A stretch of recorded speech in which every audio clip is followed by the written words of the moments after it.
which quarterback won the All-22 award.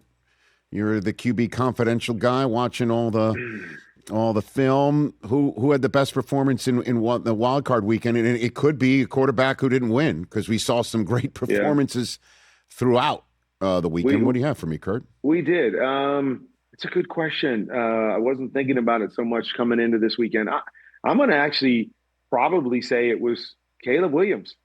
I thought he played a really good game, and not just in the fourth quarter. He was awesome in the fourth quarter. I thought he played well early. The opening drive, they drove down and they got stopped. I think they kicked the field goal, and then their next drive, they're driving down. It was the fourth down where I believe Luther Burden ran the wrong route, and it turns up being an interception there. But I thought he actually played fairly well early, and they moved the football. It was just going for it on some of those fourth downs and some of those questionable decisions. I think what got him in the hole more than anything. But the second half, I thought he was really good. I thought this might have been the best game that he played all year long. I don't think we saw great quarterback play. I thought Josh played well too, and played well down the stretch to keep them in it and get them back in it late.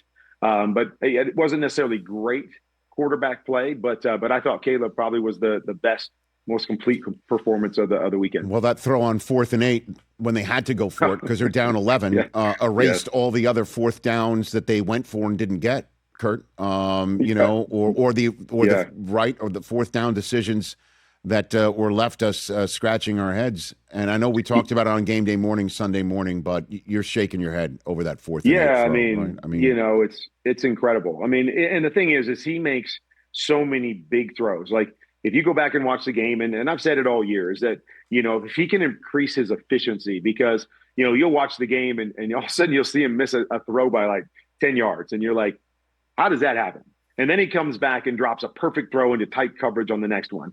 But if you go back and watch the film, like if I go through the film on my with my plays and kind of click to one play to the next, what you see is 17, 22, 23, 35. Like, you see all of these chunk, big-time plays that the Chicago Bears get. And that's the difference in those moments, is that he may not be the most efficient. He might miss on 1st and 2nd down, but if you're going to be in 3 and 4 down mode, he's going to make one of those plays more than likely, and it's going to be a big play. And that's what got him back into this game, was big throw after big throw, big play after big play, kind of culminating with the play you're talking about, which was just, again, that's, handful of guys in our league or the history of our league make a throw like that. And then in that moment, 4th down, got to have it, fighting your way back to make that kind of throw going to his left was incredible. And so you see all of the elements that excite you about increase the efficiency, increase the accuracy,